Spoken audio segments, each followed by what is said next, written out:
Shqiptari prepararon një errësirë në përfusha.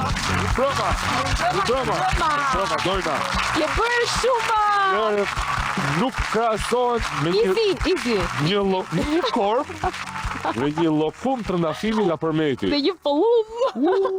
Mashallah. Mirëmbrëma dashurisë. Shumë mirëmbrëma gjithëve. Kjo javë, Fjor, si ka qenë kjo javë. Alergji, grip, temperaturë, koll.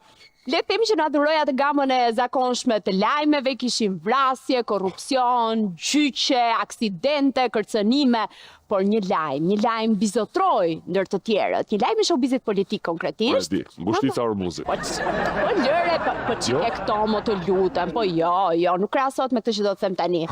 Sepse gojet e liga në korridoret e partisë thonë që ekziston një bif mes Mamicës dhe Skënderbeut, Flori. Është Shqipëria që ideoi ky burri këtu, Skënderbeu. Biftek. Biftek apo bif qift? Pra janë zënë tek apo janë zënë qift për një biftek qift? Bif, siç i thot gjenerata, zë bif për plasje, sherr, gjëra të tilla. Jo, dojna këtë nuk ta besoj dot. Nuk ta besoj se më bëre mishin kokra. Po më dritën gjunjë. Ore, unë qa dëgjova po të them. Më shumë mund besoj që mbaroj lufta me Iranin se sa kjo. Jo, nuk mund ndodhi. Ata të dy janë dyshja ikonike e PS-s. Të lutem shumë. Ata janë Don Kishoti Sancho Pancho. Të lutem. Ata janë Freti dhe Elsa. Ata janë Irena dhe Sandri. Ata janë shoku Perikli dhe shoqja Liri. Ata janë Gjina, Lolo dhe Brigida. Jo, se Lolo Brigida është një personazh vetëm. E luan vetaj, s'ka nevojë për partnerë. Megjithatë, nuk e mohoi konfliktin që mund të kishte me zënjën Spiropali. Thjesht u ankua që mediat janë marrë me kush i tha çfarë kujt, kush shau kë dhe nuk merr me gjërat më të rëndësishme, me sukseset e kësaj partie. Hera parë, bravo të qoftë. Hera parë që jam me ty. Hera parë që jap drejt kryeministit. Hera parë, bravo të qoftë, ke folë si burra. Pse nuk flasin ata për suksesin e shkatrimit të rrugëve, ha? Pse nuk flasin këto mediat për suksesin e shkatrimit të çdo rrugë të re, ujësjellje më të thash, ha? Pse nuk flasin këto për suksesin e aeroportit Kukësit që falimentoi pa u hap? Pse nuk flasin për suksesin e aeroportit Vlorës që shkatroi florën e faunën aty, edhe nuk po merret vesh do hapet as do hapet. Emo mja dhe ti. Po, merren me sherrë këta se duan të kapin prajmin. Prandaj bëjnë më shumë lajm sherret brenda partisë se sa sukseset e qeverisë, madje bëjnë më shumë lajm edhe se lufta në Iran, ë. Dhe me që jemi tek sukseset e ministrave e kësaj qeverie, nuk dua të harroj pa thënë, një nga sukseset e kësaj qeverie dojna që janë marrë specifikisht dy ministre, Balluku dhe Denaj, është edhe borxhi prej 120 milion, më fal se. Sa 120.000 euro? Jo. Me leonë. 120 milion euro që bankers i ka shtetit shqiptar. Tani, është ai bankers që po shkatron mjedisin, që po çan shtëpit më dyshe dhe po sëmur banorët e zonës? Ai që na pa. Ai bankers i fundit? Po. Ai është? Po, një bankers ka do. Vetëm një bankers ka bonona. Bankers nuk të bësh. Po mirë, mbase po luajnë atë kartën tipike të borxhlinjve. Që? Atë ti kam. Po. Mos harro aman, ha? Se me këto 120 milion euro borxh kishin bërë një gjë. Po ti tani, o Flori, seriozisht e ke, ti dyshonte unë? Jo, po. Unë ti kam, do t'i jap, po do t'i marrësh, më Flor, po mos bëj kështu, po ti kam, po ti kam. Unë e di që mi kish do mi japësh, po t'mi kish e dhonë. Kishim myll atë vrimën e Beketit. Se u kujtova. Po suksesin e Beketit, ha? Po një sekond, ashtu do i themi dhe Beketit. Edhe Beketit e themi sinjor Beketit, ti kam. Te një o. E non te li do. Non te li do. Kokron, non kokron. Ndërkohë që ne merremi dojna me Mike, ti kam Mike e tjera me radhë, vishni pak investigimin e piranjës ton Luela Gaxha për këtë punë. Tani, ti se që më ke marrë ca lek borç, do t'i zbresim nga ky 120 milion. Një ato që t'kam dhënë, edhe pas të t'jap ato që t'kam dhënë. Po jo, po se...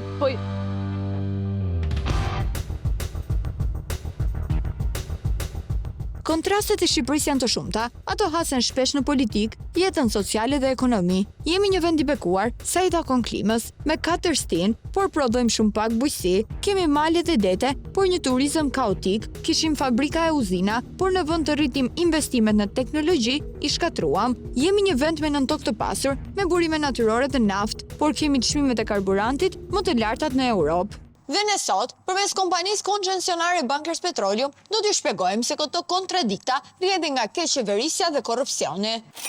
Në vitin 2004, qeveria socialiste e Fatos Nanos vendosi të japë me koncesion fushën më të madhe naftëmbajtëse në Shqipëri, Patos Marincën. Në kontratë, u vendos që çdo fitim nga nafta që dilte nga nën toka e shqiptarëve do të duhej që të ndahej përgjysmë me ta, 50% të fitimit do ta mbante kompania dhe 50% do të paguhej në buxhetin e shtetit. Kjo kontrashfrytëzimi si shumë të tjera, solli prishjen e gjithë zinxhirit të furnizimit me naftë në vend, duke i hequr shtetit rolin si prodhues përballë grosistëve të importit. Çmimet u rritën dhe konsumi të karburantit ju shtuan taksat. Politikat fiskale për rritjen e taksave synojnë realizimin e shpenzimeve publike, duke mbajtur një deficit sa më të ulët. Ndaj pyetja që shtrohet është nëse nafta që ka toka shqiptare ka shërbyer që jo vetëm taksat për karburantit të ulen, por të paktën të mos ishin rritur. Sipas disa raporteve auditimit të Agjencisë Kombëtare të Burimeve Natyrore dhe Drejtorisë së Tatimeve, kompania e shfrytëzimit të naftës ka fryrë shpenzimet dhe rezulton me humbje.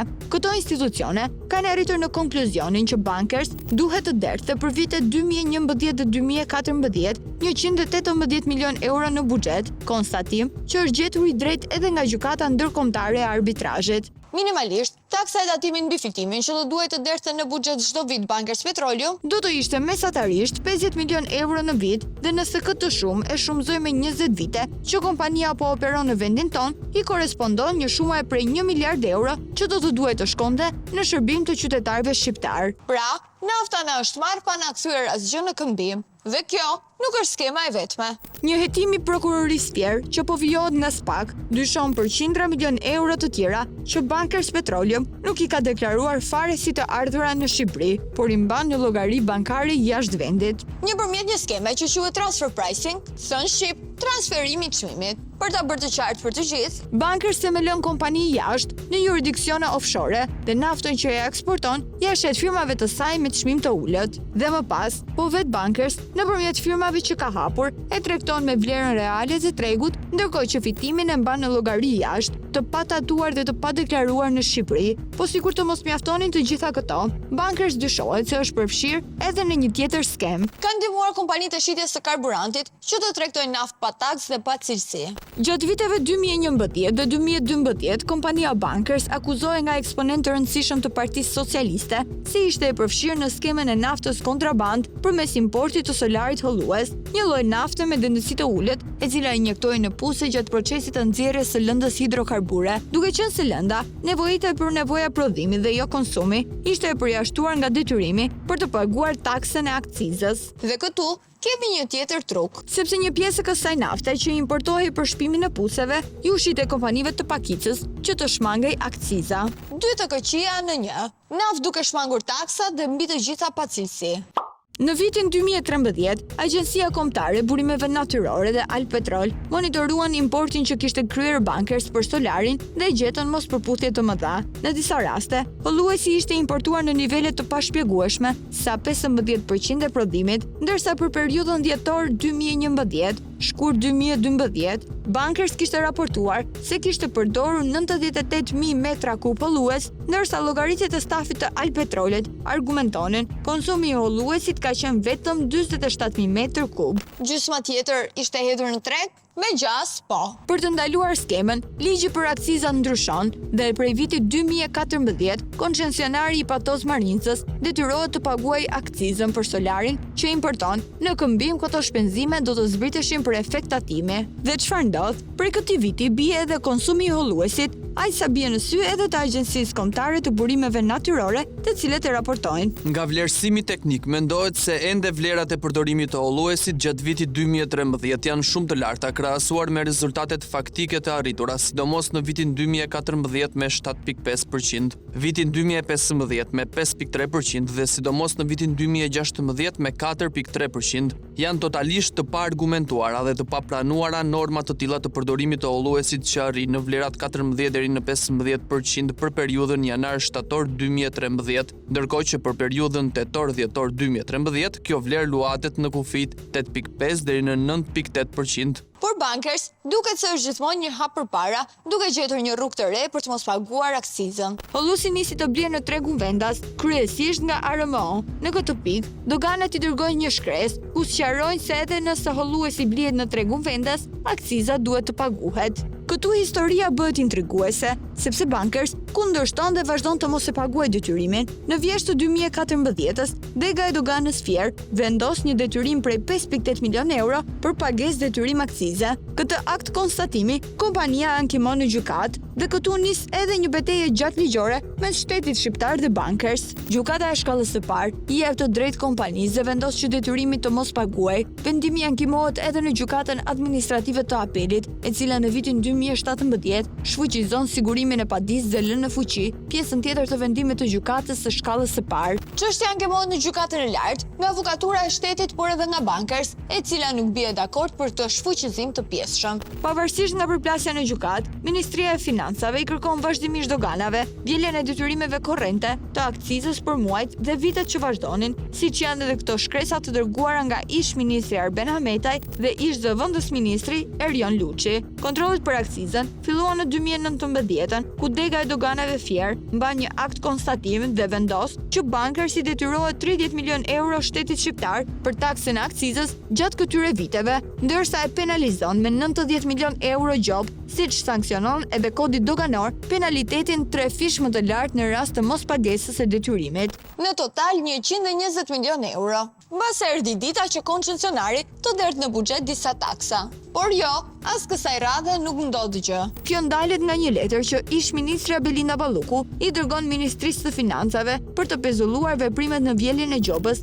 dhe detyrimit derisa çështja të përfundonte gjykimin. Ministra e Financave në atë kohë, Anila Denaj, merr një vendim të paprecedent dhe urdhëron pezullimin. Në shkelje të kompetencave që i njeh Kodi i Procedurës Administrative, pasi ministri nuk ka të drejtë të pezullojë akte tatimore dhe doganore, por edhe në shkelje edhe të dispozitave të kodit doganor. Në mars të vitit 2022, gjykata e lartë rrëzon pretendimet e bankers dhe i jep të drejtë shtetit shqiptar, por gjatë këtyre 3 viteve, askush nuk kishte bërë asgjë për të marrë detyrimin që i takon buxhetit të qytetarëve shqiptar.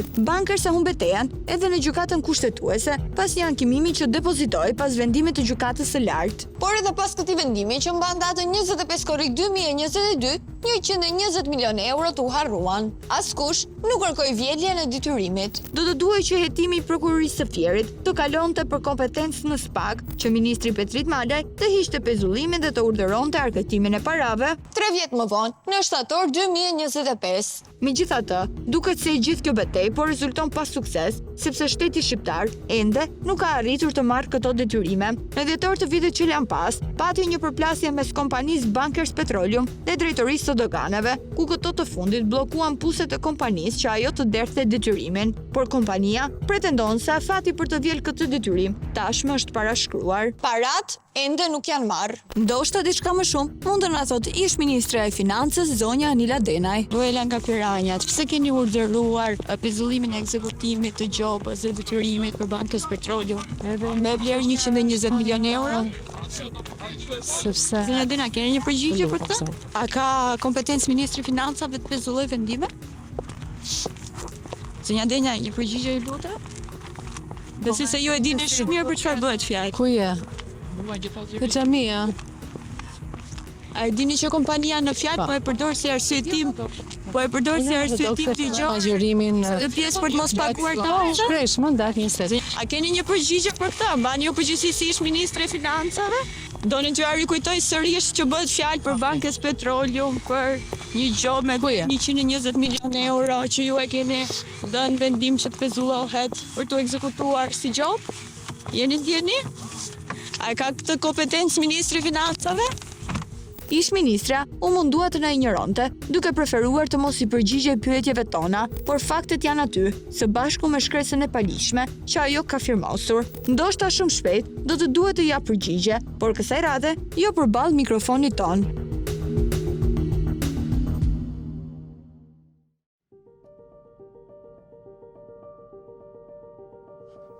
Mirë mbrëma. Quhem Coloreto Cukali dhe jam skenaristi i Piranjave. Më duke shumë interesante ajo që po ndodh me Moza Ahmetin. Sepse është një kohë kur televizionet, show-t, qofshin ato reality show, talk show, talent show, kanë si objektiv kryesor arritjen e audiencës përmes klikimeve dhe klikimet përmes dhunës, agresivitetit edhe banalitetit.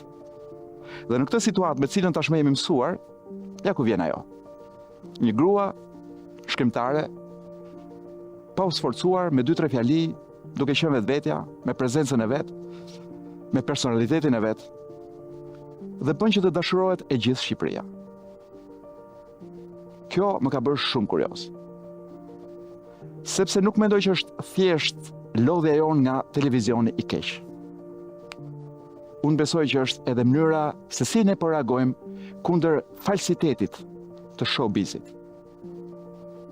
Pra në një atmosferë ku showbizi shqiptar është në shumicën e rasteve një fasad, ajo vjen dhe është vërtet ndryshe.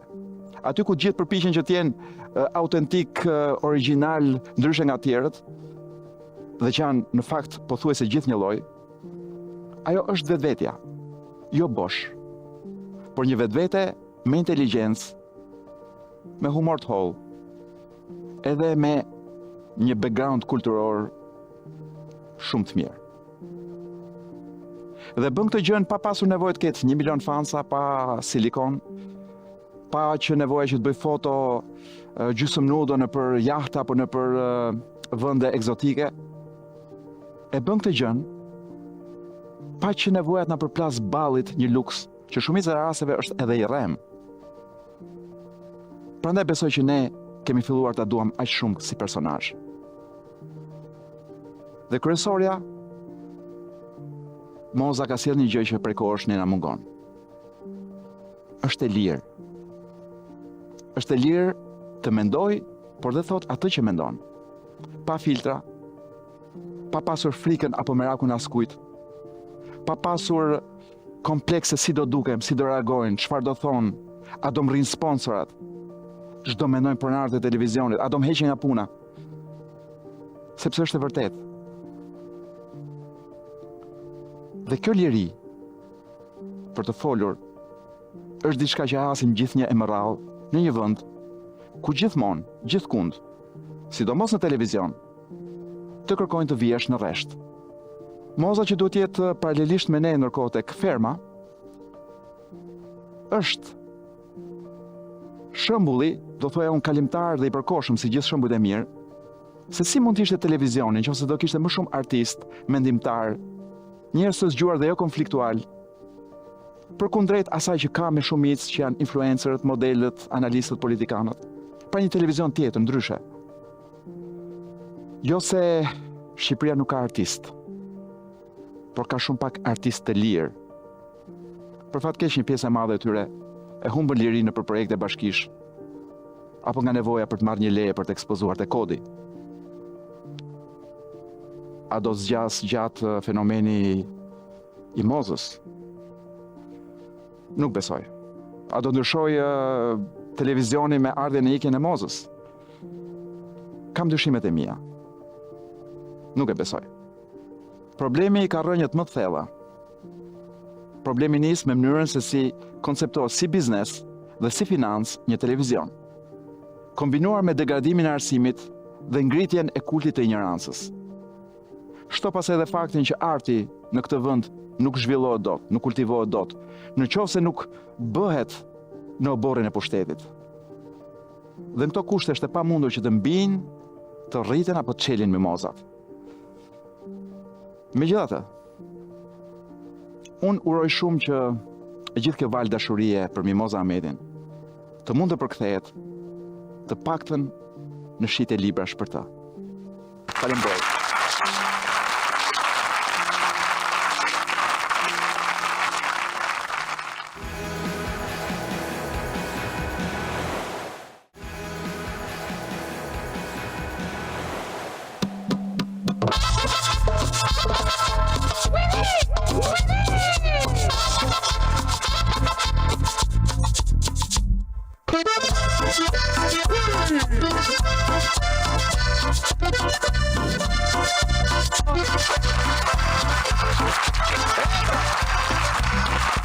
Se na shkepet kostumi. Mikrofonave gjitha.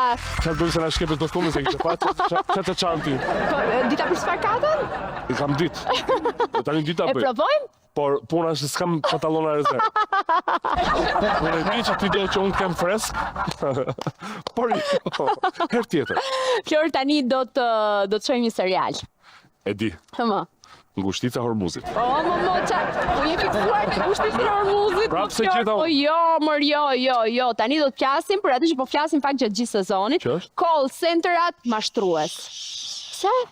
Qa ka to? Ule pak sërë, se s'qon policët. Policët? Po. Po qa policie thua, mo Flor, po për ato e ke për policët? Policët e kanë gjumin e rënd, mo Flori, edhe 3 alarme mëgjesi nuk i zgjojnë, biles, na thonë sekretin, për ne që buhem nga paqësia. Po, Dojna, ky është një skandal jashtëzakonshëm. Pas gjithë atyre provave, me fakte, me zë, me figurë, me adresë, me mashtrim, me gjitha me radhë, po çfarë prisin tjetër më? Po çfarë pret policia e shtetit? Mos do t'ju marrim në hopa, ti çmë, ja ky është ai, fotografove, po arrestoje tash. Po edhe ato ua bëjmë, more, vetëm ta kërkojmë. Ua çojmë me post, po postën ta paguajnë vetë ose ka shkuar 200 lekë Tiranë, 500 lekë në përrethe, ja. Edhe këto dietat se Dietat, pa dieta, po s'ka kuptim pa dieta. Dhe me që shefat me uniformë nuk duan të edin për këtë gjë, ne shkuam dhe pyetëm shefat me kollaro.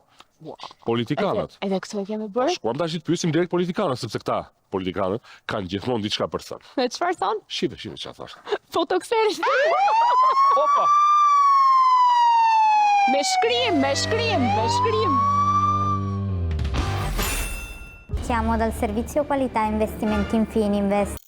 Për 100 ditësh, jemi angazhuar në gjurmimin, investigimin dhe demaskimin e call centerave mashtrues të Tiranës. Con un deposito minimo di €250 attiverà il nostro robot advisor. Së bashku me kolegët italian të emisionit Lejene, kemi treguar se si funksionon kjo skem, përmes së cilës zvidhen çdo ditë miliona euro nga qytetarët europian. Gli agenti uomini fanno 300, 400, fino a 1 milione senza problemi.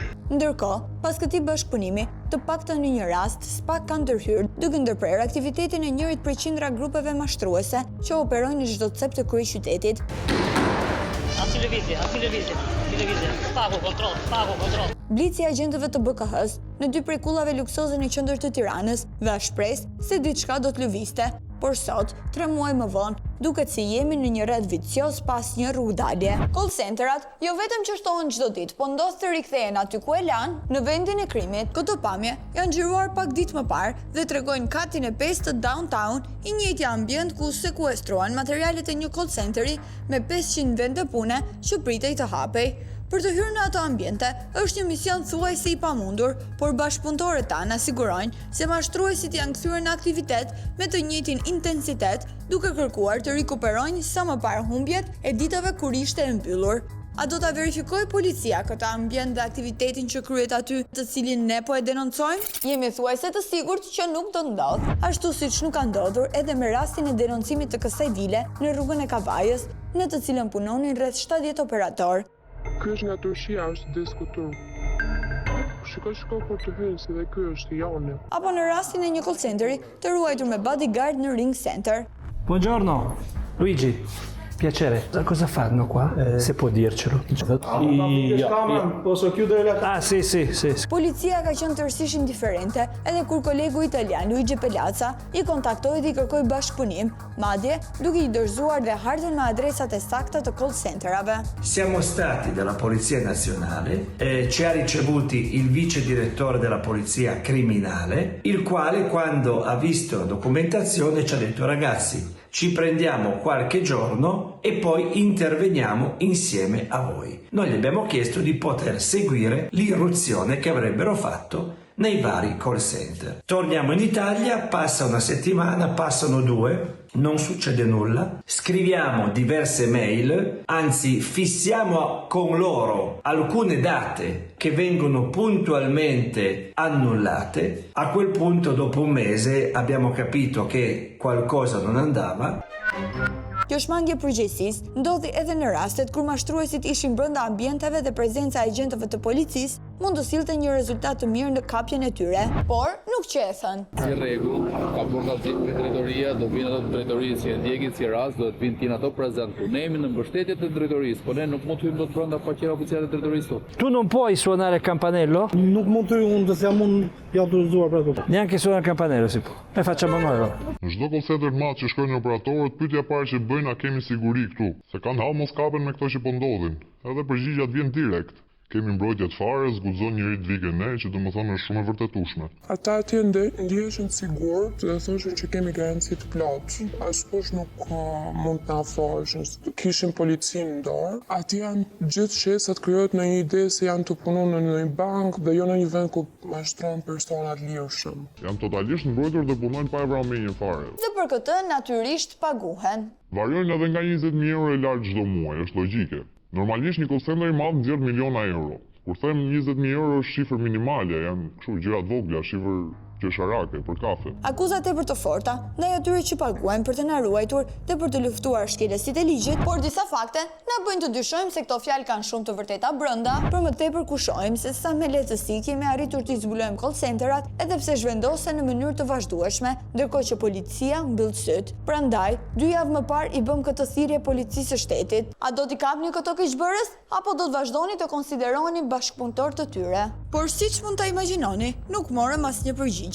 Prandaj, do të vazhdojmë të këngulim në kërkesën tonë, duke përfshirë edhe ata që janë votuar për të na përfaqësuar. Keni një koment për këtë? A do ta ngrini ndonjëherë në parlament si çështje pasi po vidhen miliona euro të qytetarëve evropian? Ky është ndonjë që merret me call center dhe i ka biznes, qoftë edhe këtu në parlament edhe me. Ju do ta ngrini si çështje në parlament sepse është situatë goxha serioze. Informacion të plot, patjetër që do ta mbështes çdo lloj gjëje që është e padrejtë në shkelje të ligjit. A keni parë se sa e rëndë është situata? A mendoni se është momenti ta ngrini në parlament si çështje, pasi po mashtrohen me qindra qytetarë?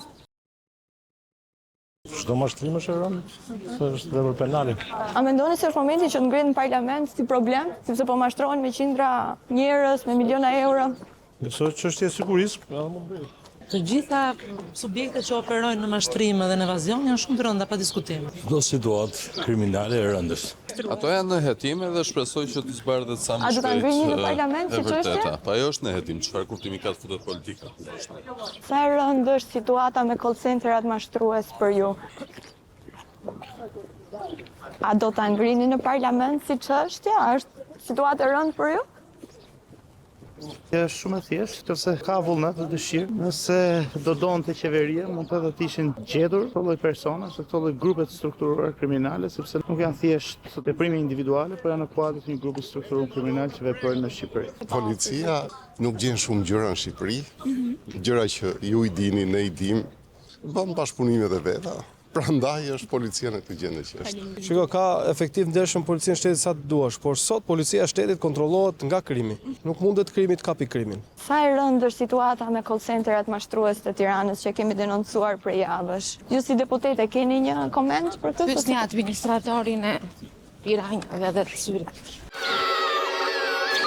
Rëndë e di gjithë Shqipëria që janë vjedhur me miliona qytetarë italianë dhe gjerman, po vetëm qeveria shqiptare nuk e di, policia shqiptare nuk e di, institucionet ligjbatuese në vend nuk e din dhe me sa duket kanë patur bekimin e qeverisë. Policia është parë në këtë vend, ju keni parë edhe nga përgjimet e tjera ku policia shërben për të rrëmbyer persona, për të mos marrë pjesë në tendera, kështu që mos mendoni se nuk e dini, janë thjesht parë dhe të kapur. Për mua policia për çdo pikë të tyre merr lekët, merr rrogën. Shefët e komisariatit marrin sipas madhësisë që ka koncendi marrin nga 5 deri 10.000 euro, siç bën me gjëra të tjera. Nëse e vu të re, deputetet janë të ndarë, ato të mazhorancës mundohen ta minimizojnë situatën dhe ato të opozitës tregohen mjaft të ashpër ndaj policisë. Ndërkohë, i vetmi deputet i shumicës parlamentare i cili flet pa dorashka është zoti Orion Braçe.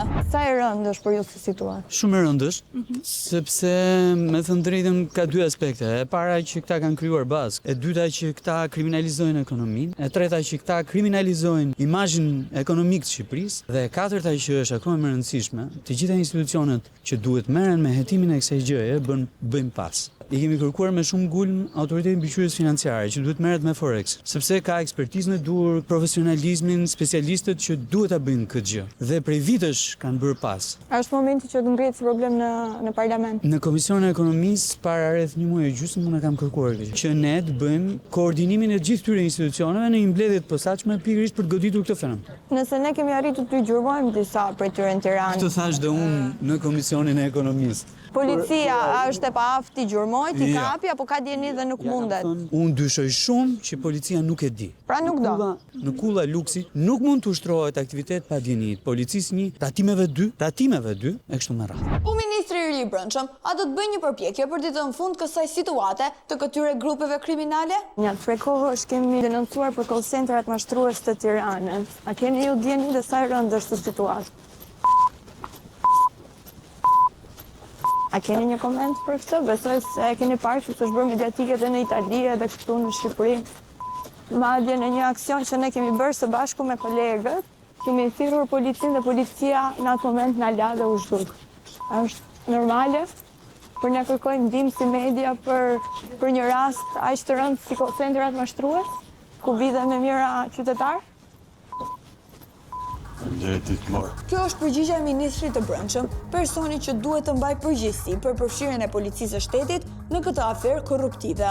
Shikoj gjithë shefët e Seradit, gjithë policët, qoftë dhe këta që rrinë rrugë me tabel, shikoj kemi iPhone 17, unë shketi s'pa kaloj atë 15. Historia në vazhdim është pak e komplikuar, në fakt nuk di as nga t'ja filloj. Unë them që t'ja fillojmë që nga mosha. Vajza në qendër të kësaj historie është vetëm 15 vjeç. Nuk është mosha e dur për të kërkuar martesë, por kultura dhe komuniteti që ajo i përket e pranon. Dhe jo vetëm kaq, ndërkohë ligji e lejon dhe situata komplikohet kur kandidati për dhëndër është i gatshëm të paguaj. Plot 5.000 euro në dhurata pagoi dhëndri për të fituar zemrën e krushve. Tani do thoni ju që ai duhet fitonte zemrën e vajzës, jo të krushve. Por, si që ka e-commerce, ka dhe krushk commerce. Vetëm se krushit, në këtë rast, u zhdukën. Si serverat e kuvendit dhe postës. Ndjekim piranjen ton, Jonida Mukja, në këtë situatë krushie të shkuar keq. Mëna 7 ditëve, ja kom që gjithat lekt, 5.805 deri konkret. Të dhëna jo për biznes, as si një borç, por për një arsye që ngjan vërtet absurde. Unë Zenel Garci quna, unë jam pibes, po panoj kone Gjermani, para një 3 muaj kështu, një lypje vajzës në Tiranë, pastaj baba e vajzës e më ka rajt. Ku njoftet me këtë person?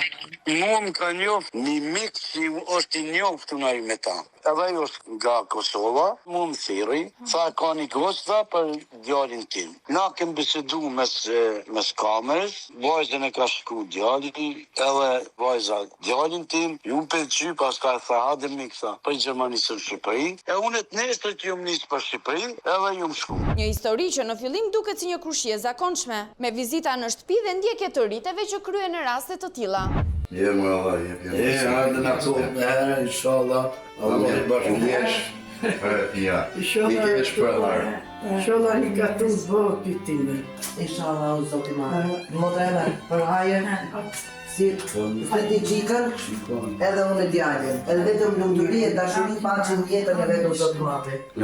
Për hajër, inshallah, hajër e gjithë të mirat e Allahu i rujtë të dy e faleminderit shumë e ma bë Allahu 100 herë. 100 herë, ju e qoftë me herë. Shumë faleminderit. Një vajzë nga Tirana, një djalë në Gjermani, një kurorëzim i shpejtë thjesht me njohje virtualisht të dy të rinjve. Por këtu kemi një problem jo të vogël. Vajza e cila po fejohet në këtë ceremoni familjare ende nuk ka bërë 15 vjeç. Fakt që askush nga familja e dhëndrit nuk e dinte. Ai më tregoi që ka pas vajza 18 vite. Pse një martesë kaq e shpejtë e djalit tënd? Që edhe unë ju martua ashtu me 16 vite. Pra doje të ndiqe traditën e familjes në një farë mënyre. Po.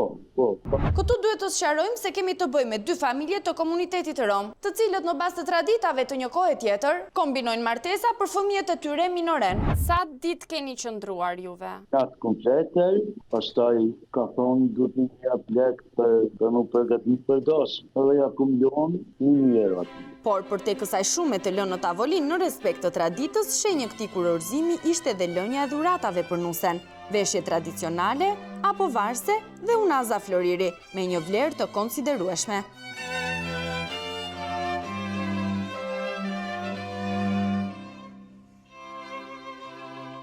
E ka i nusës. Hajde me trashëgime. Hajde me trashëgime. Hajde, inshallah. Shumë më të vit, inshallah, urnofsh. Në momentin që ti të ke shku aty të shtëpia e Krushkut, mos ishte vajza në presion? Jo, vajza ishte në putin. Nusa je knaqur. Inshallah Zotit me manë të unë, ja. Inshallah një ka tonë, baba jam. Inshallah Allah ta bjen me ta, me ka të heqën flori me ta, me heqën dhe me pas gjithë të gjamën. Pas kësaj ceremonie, ku të gjithë shihen të lumtur për këtë bashkim të dy familjeve, Zeneli bashkë me nënën dhe gruan kthehen në Gjermani. Por nuk kalon java dhe? Ka throsë në telefon, edhe më thamë duhen të letë për me pagu ta restorantin, për me bo festimin. Oke, tash me kërpoj 2.000 euro t'ja qoj, i murë të hollat, edhe ta edhe Bajram Kurban di festa e Bajram Kurban. Sa duhet tash kushton një kinja? Ta me duhen ta 450 euro. Oke, tash me ja kum qu edhe 450 euro. Kurban Bajrami kaloi dhe qingjit të festës ja zon vendin kërkesa të tjera, më të rëndësishme. Pas 2 ditë dhe 3 ditë, pra unë duhet me shkuta të aeroportin për me orë me familje të nene. Po thash mirë, thash unë po për dosët, pra mos ke marrë atë. Të tjera para? Emen do e shti prap Fadil Berisha, ja kum qu edhe 2.000 euro tjera. Që do të përdorëshim për udhëtimin e mikut të riarbrit dhe vajzës së tij minorene për në Gjermani. Natyrisht një moment gëzimi për Zenelin, e sidomos për djalin e tij që mezi priste t'i vinte nusja. Ai tha që unë nisa. Madje i dërgon edhe një video nga aeroporti i Tiranës. Okej, thash unë do të dalë te aeroporti në Hamburg, edhe ashtu kur makinën, edhe më shku në aeroporti, kom prit aty dhe në 6 ora. Njerëzit udhëtimit që në orë për Tiranës, i pyksha unë, tash, mos e ki po këtë person, tash e ka, tash një vajzë dhe një djalë, që më thosh me më falë, tash, se kom po e pyta njën, i dytin shka, pastaj prit, kuptu që nuk orë. E po mirë, gjëra që ndodhin. Janë me mira raste në të gjithë globin që për një arsye apo një tjetër pasagjerët humbin avionin. Ti një person në telefon, digjo tha, ato e kanë këthy mrapa tha dogana, pra nuk e kanë lënë me më fut në Gjermani mrena, tha, me marti tha mikun ton. Edhe këtu gjëra që ndodhin. Miku do të kthej në Tiranë dhe do ta telefononte vetë për t'i treguar peripecit të udhëtimit. Ke pas më komunikim me të? Ja, aty u konë e fundit. Miqtë nga Tirana u zhdukën pa lënë asnjë gjurmë, bashkë me Euro dhe Floririn. Një fakt që e detyroi Zenelin të drejtohej tek ne. Natën e parë që ke qëndruar aty, ke vënë re diçka të dyshim? Jo, se këta kishin në planin atë matematikën kryj për manipulim, edhe dyshimcimet prit, me dëshutin të absolutisht. Nga jo që kemi arritur të kuptojmë, arkitekti i kësaj skeme është Arbri, babai 40 vjeçari nuses së premtuar, i cili sipas informacioneve që kemi punon në roje në një nga shkollat e kryeqytetit. Zenel, për 10 minuta jam aty në destinacion. Mirë, unë që pëndresh këtu telefonin edhe puna gati. Okej, është fiks orari shkollës. Tu është hyrja, kemi ndalo pak këtu, kjo është.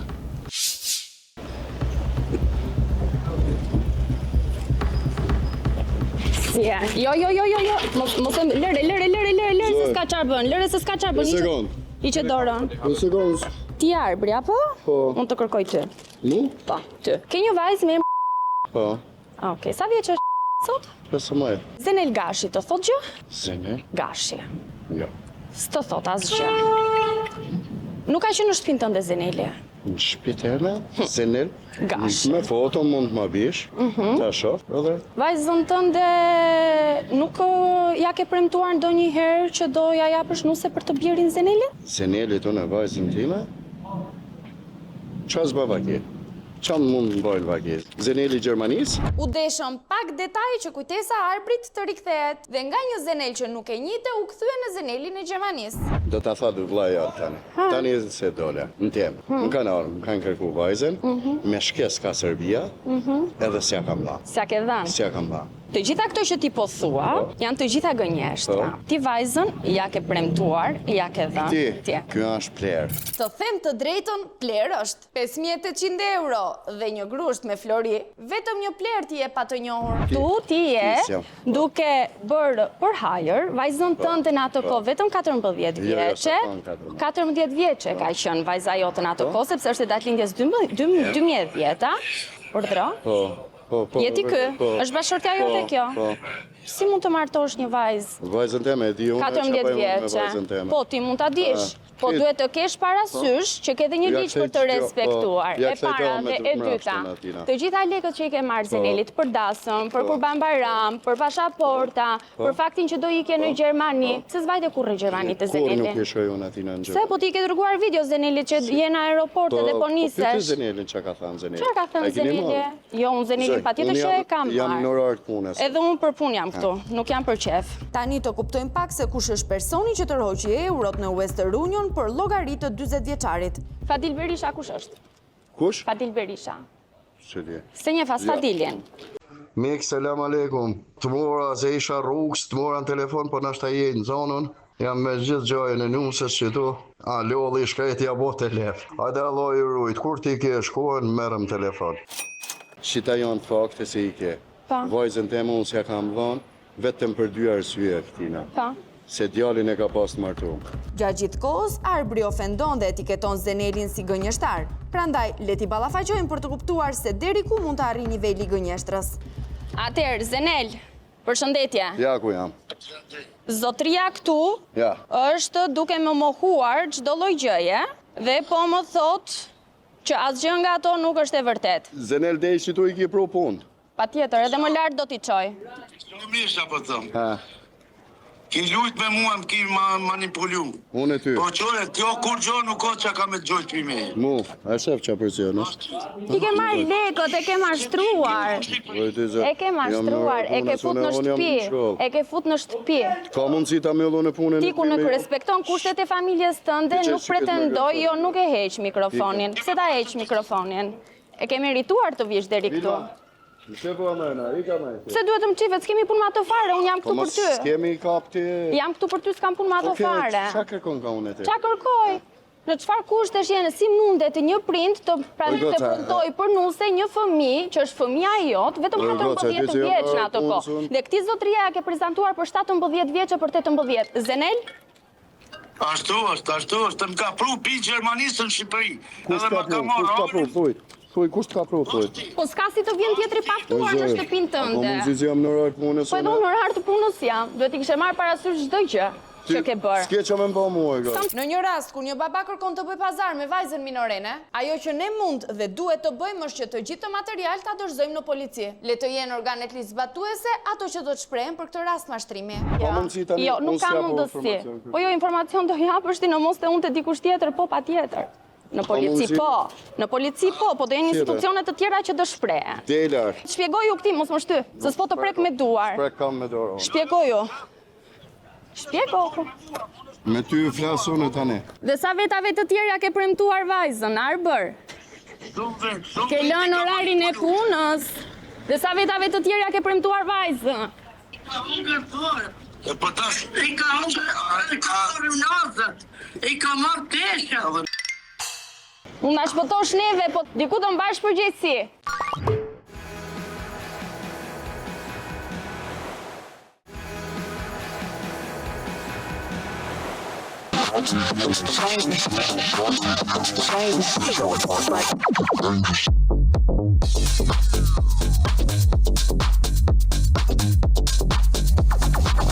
It's dangerous.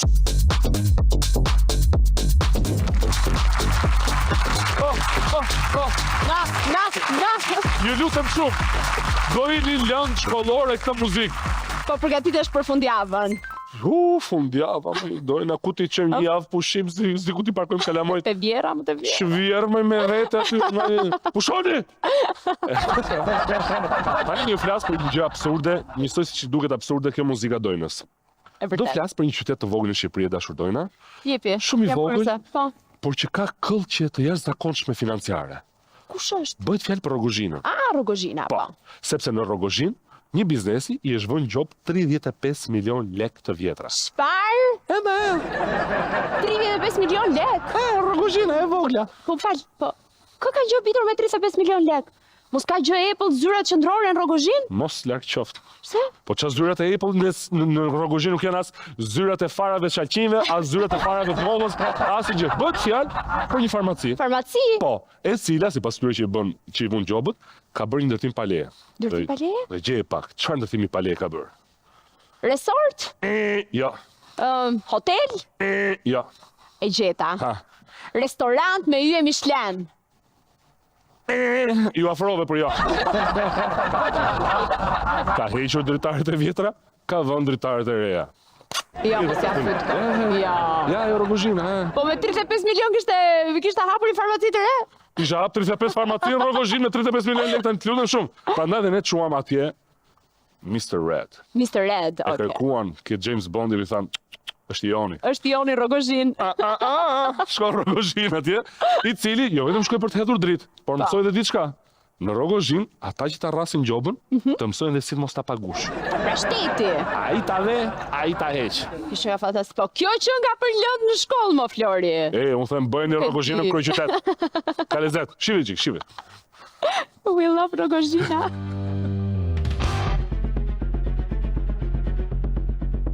Jemi në spillet të Rogozhinës, një zonë turistike e cila vitet e fundit po njeh njohov zhvillimi infrastrukturor. Kjo ka sjellë shtimin e strukturave të shërbimit, duke bërë të mundur hapjen e bizneseve të reja, me synim afrimin e sa më shumë turistëve gjatë sezonit veror. Një zhvillim që nganjëherë shoqërohet edhe me pasoja për ata që kanë vendosur të investojnë. Siç është rasti i këtij zotërie, i cili ka marrë një dhuratë fare të papritur dhe absurde nga Inspektoriati i Mbrojtjes së Territorit i Bashkisë Rogozhinë. Ka marrë këtë ambient me qera. Titullari i ambientit ka shkuar ka marrë nenin 6 në komunën e Kryevidhit për të bërë restaurimet e brendshme të ambientit, sepse ka qenë lokal, edhe është për farmaci. Morëm nenin 6 që përmban pikën për ndryshimin e vetratës, lyrje të sistemimet të gjitha. Për çudi më vjen IMTV-ja e Bashkisë Rogozhinë edhe më thot që je duke kryer punime të parregullta. Më vjen një gjop mas 10 ditëve 35 milion lekë të vjetra për punime të palishme. Unë nuk e di çka kam bërë këtu. Thjesht ka qenë lokal,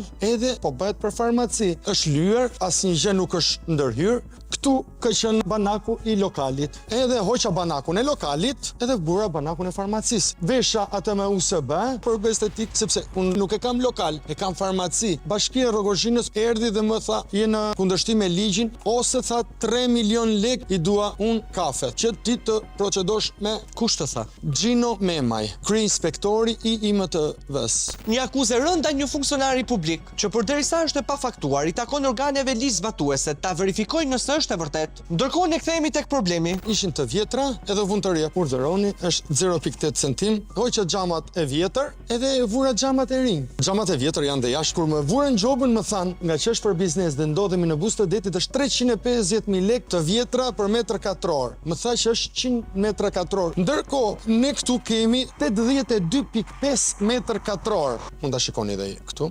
Mirë që i kanë vënë një gjop për të çdo logjike, por i kanë shtuar edhe 18 metra, që përkthyer me 350.000 lekë metri, bëjmë mbi 6 milion lekë më tepër. Që është në 2005-ën ky ka qenë lokal me nipt. Pastaj e mora unë. Si ndërtesë është ndërtuar në 96-ën, edhe nuk janë bërë asnjë lloj ndryshimi. Biles nuk më kanë lënë edhe drasat që ti lyeja, nuk është përdorur as çimento. Ke prekur kolonat mbajtëse? Absolutisht jo. Unë akuzohem që kam dalë jashtë për perimetrave edhe kam marrë më shumë metra për biznesin. Ndërkohë unë kam hyrë brenda, nuk kam prekur në kolona, se po të shikosh, këto janë kapur me vida në tokë, me bullona. Të shikojmë pak veshje nga ana tjetër. Veshje me dru i referohet vetëm veshjes së brendshme. Kjo ka qenë fasada e vjetë. Dhe kjo është siç ka qenë. Ja dhe dera, Nëse ti nuk do të kishe vendosur këtë pjesën e strukturës së drurit, si do ishte pamja e lokalit? Pra nuk do kishte asgjë, do ishte e hapur? do ishte hapur, do ishte kjo kështu, me këto vrimet me ajër me këto. Në qoftë se unë s'do ta kisha veshur me dru nga brenda, kush do e mbronte nga shiu, nga era, pjesa lart mund të është e verifikueshme, mund të shikohet. I zoti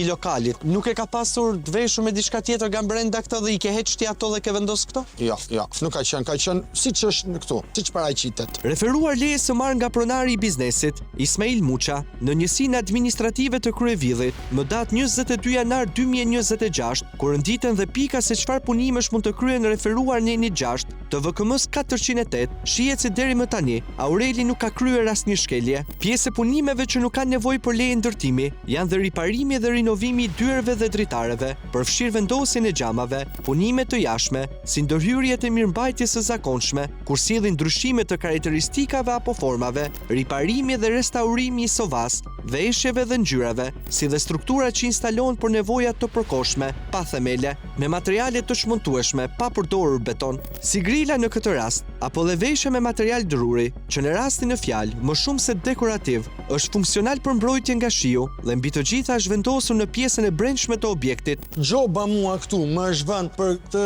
kompensat që kam vënë këtu unë, se nuk kam prishur as beton, as sovatime, nuk kam bërë asgjë. Këto kolonat këtu kanë qenë të gjitha, shikoni, nuk kam bërë as edhe një lloj ndryshimi, nuk kam hedhur as beton, as cimento, as hekur, asgjë. Shikoj këtu, është kapur me dru, është me vida, është me gjitha, është gjithçka në origjinë siç ka qenë. Edhe në qoftë se unë për 2 vetrata që janë ndruar, edhe për një kompensat që është vënë për mbulesë, nëse ky është krim, atëherë unë quhem një kriminal. Nuk kam se çfarë të them. Në 1.6 janë përcaktuar një listë e punimeve të cilat subjekti i cili konform të ligjit dhe rregullore i është drejtuar institucionit për të marrë leje dhe për të kryer këto punime. Kemi të bëjmë me një pronë e cila ka certifikatën e pronësisë që në vitin 1998 ka funksionuar më parë si biznes dhe pronari i këtij objekti ka lënë me qera një subjekti tjetër, edhe punimet që janë bërë janë punime të cilat nuk e sënojnë ligjin e posaçëm për planifikimin dhe zhvillimin e territorit, edhe VKM-n numër 408. Por çfarë thot Bashkia Rrogozhinës për këtë rast? Në përpjekje për të fshirë gjobën 35 milionëshe, Aureli vihet në lëvizje për të takuar drejtuesit e Bashkisë së Rrogozhinës. Takimin e parë zhvillon me sekretarin e përgjithshëm, Amaril Doduka, i cili e pret në zyrë, dhe nga takimi duket se gjërat po shkojnë në rrugën e duhur. Kanë një gjithë që vendosën. Valla, unë duhet që të tani qa mund të bëhet, vlla. Por e tani du të heq gjobën o vlla im. Që do të gjesh për dalë rrejna. 2 lloj janë. Një është e heqmë gjykata administrative dhe e dyta, çdo 2 vite kërkohet parashkrimi i gjobës kur s'është vjedhur. Edhe fshihet automatikisht. Ty nuk ka çuar njeri me të marrë leje. Unë i kam thonë aty. Pra numri 2 Bashkisë Rrogozhin u ka thënë atyre të IMT që mos t'i marrin 35 milion lek nga një gjobë e lishme, apo gjoba është e palishme dhe tani le ta zgjidhim fshatshë me fjalë burrash. Ikse të prek njëri. Ore jemi në zyra shteti apo në kuvend burrash? Se s'po merret vesh. O llogarit janë bllokuar valla. Ja, s'më drejtoresh do të lëshu për çdo kesh për këtë. Ti më prish. Po, sa vërtet jo gzim. Jo më do gjok, mos rishë çon hiç, stasi. Në gjobës ne nuk kemi vepruar. Ka fol me Amarilon dhe sa lëre të fjetur, se do të diskutojë. Lëre të fjetur. Pra lëre pa mbledhur gjobën, se di unë. E gjua si do t'i bëhet hallit? Pastaj nëse gjoba është vënë në mënyrë të drejtë, pse nuk zbaton Bashkia Rrogozhinës vendimin e IMT-s? Sepse në fakt ka një vendim për prishjen e ndërtimit pa leje që në 10 shkurt 2026 që nuk është zbatuar, prandaj denoncuesi ynë nuk bindet nga premtimet jo ligjore të sekretarit të përgjithshëm të Bashkisë Rrogozhin dhe kërkon të takojë kryetarin e komanduar, Andi Proshka. Andi, po të prisja valla, që të kthej një përgjigje. Ha folëm atë që do flas me Xhinën edhe të kthej një përgjigje. Se janë 35 milion lekë valla. Të lutem shikojmë të japim një rrugëzgjidhje valla. Bashkëverisje. Po, edhe në bashkëverisje, po tjetër që të bëjmë bashkëverisje. Jo, po tjetër të bashkëverisje se unë kam punu për PSN, valla. Aureli ka punuar për Partinë Socialiste dhe si i tillë duhet ndihmuar pa ardhur tek ne. të televizionit të opozitës. Apo nuk është kështu? Sidoqoftë pyetja mbetet, gjoba është e lishme apo e palishme? Kemi një sër shkeljesh nga institucionet, nga IMT-ja pranë Bashkisë Rogozhin, e cila së pari nuk ka kryer një qyrje apo një inspektim bazuar edhe në ligjin e posaçëm për inspektimet në Republikën e Shqipërisë. Në momentin që kryhet ky inspektim, duhet që në objekt të jenë punëtorët të cilët janë duke kryer punimet, gjë që nuk provohet, nuk është marrë identifikimi i punëtorëve, nuk kanë kontaktuar me pronarin e objektit, cili ka certifikatën e pronësisë. Së dyti kanë gabuar lidhur me vendimin për pezullimin e punimeve, pa kryer fazën e parë që është inspektimi në teren, mbajtja e një proces verbali, marrjen e dëshmitarëve në mënyrë që të provojnë shkeljen. Shkeljet pasaj vazhdojnë më vonë duke u marrë një vendim për pezullimin e punimeve, gjë që prap komunikimi nuk është bërë tek pronari i objektit, pra kjo vendimarrje palës i është komunikuar më vonë pasi ky institucion ka marrë vendimin për gjobë. Thënë shkurt, një mishmash i gatuar në dëm të një qytetari, të cilin e paskan dhe shok partie. Zoti Proshka Sieni, e doni nga Pirania.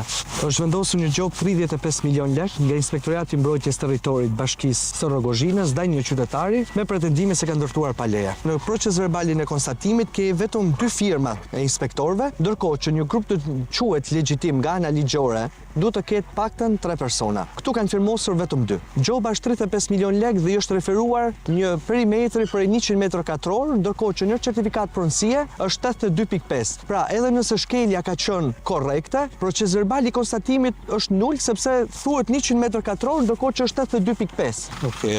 Unë do ta shikoj si problem. Ju njiheni me rastin, se e keni takuar dhe Aurelin, e keni pritur në zyrë. Do ta ndjek si problem.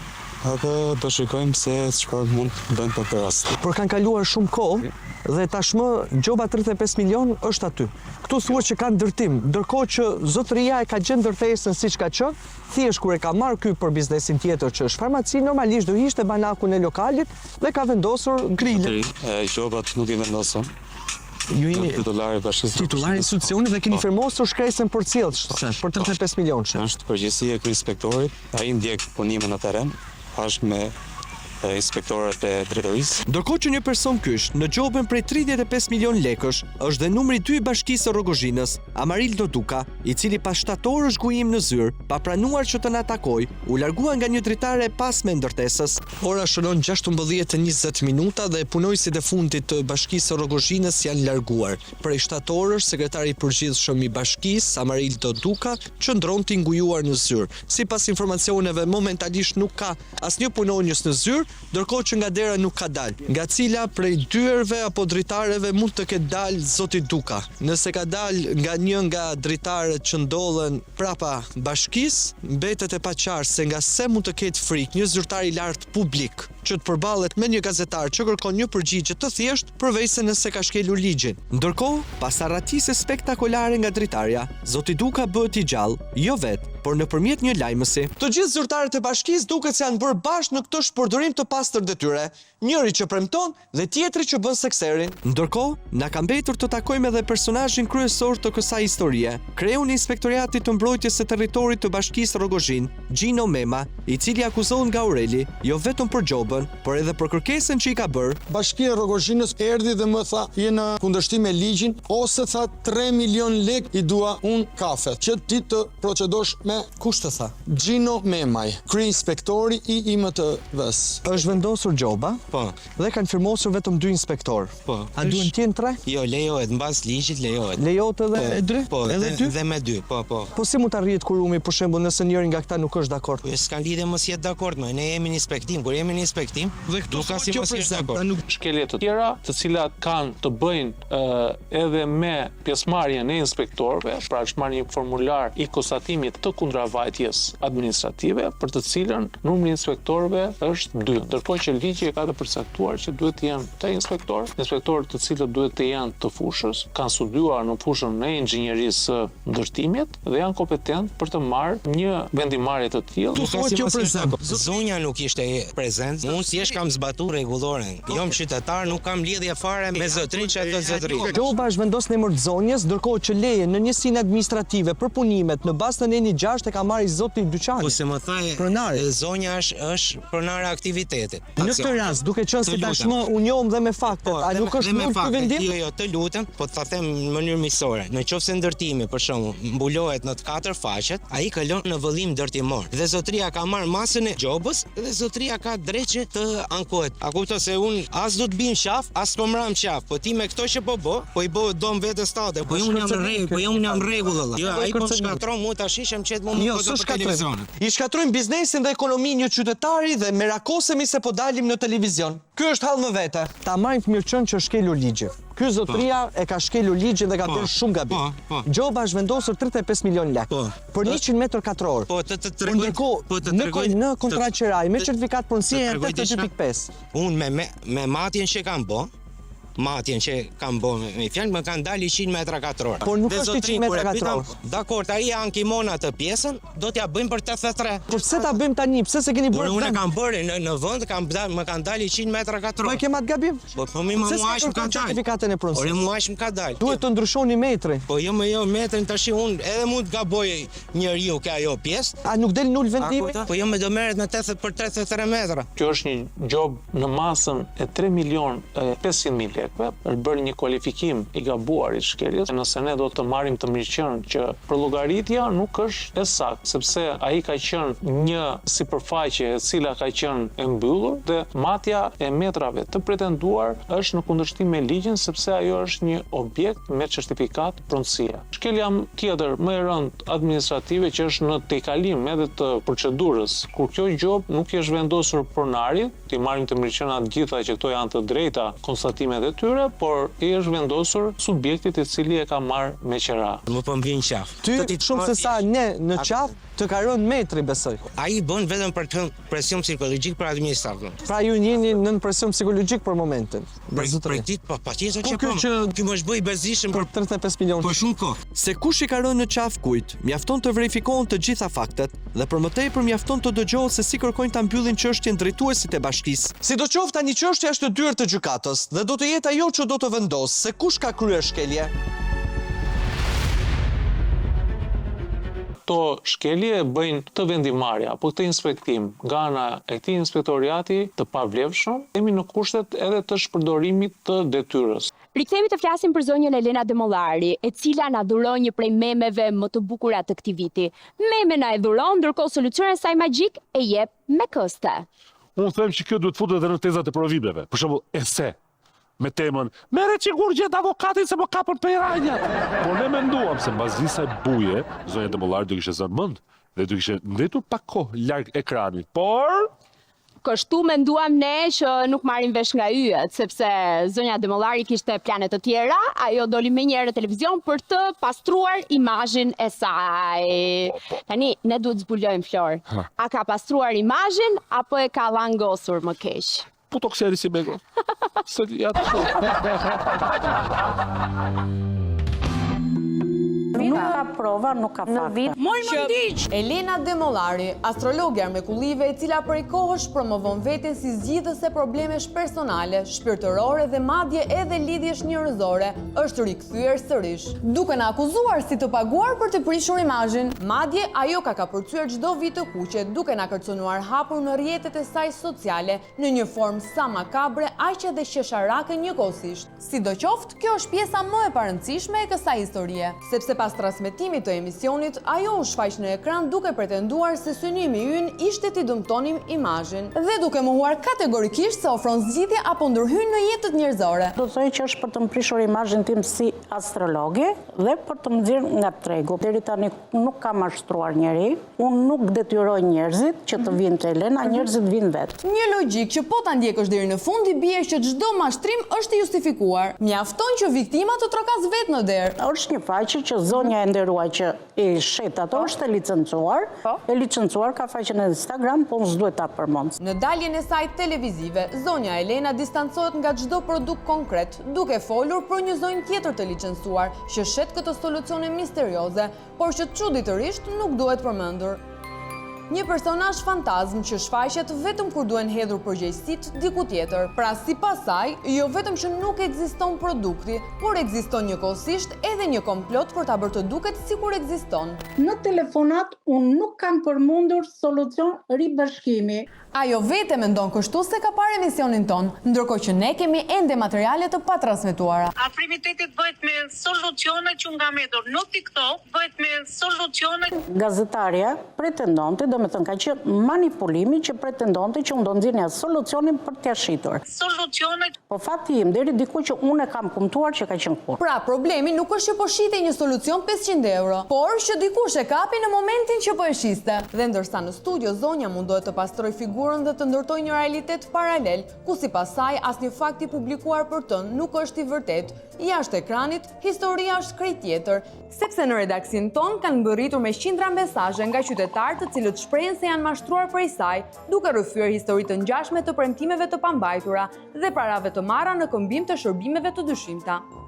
Ndoshta për Elenën edhe këto 10 mesazhe që sapo pat mund të jenë një manipulim nga ata që duan t'i shkatërrojnë karrierën, ose mundet që të jemi ne që shkruajmë vetë këto mesazhe se jemi paguar nga kundërshtarët. Por ja që ka edhe individ që nuk janë mjaftuar vetëm me një mesazh. Unë jam Pestime Luia Pilikove të Komajnovës, e kam pas në e kam afet gotën, e kam smut, depresion ka ra. Elenën e shifta në TikTok, modela, vëdita po unë ishtë nosh që unë i bashkit shiftet, ajo krejt për jetë që butis punë shumë. Të thote unë ishtë noshi, unë gjithë shka bëj. Dhe me që Elena bën gjithë këto mrekulli, festimja mundohet të bëj mirë edhe për personat të tjerë. E në unë isha me një shoqe dritrës, me ata bashk, ajo ja që 500 euro, ja qova 300, i thash që të më mësh për qikën, tha nuk ka problem, tha unë e vitit në punën të ashtoshi qikën.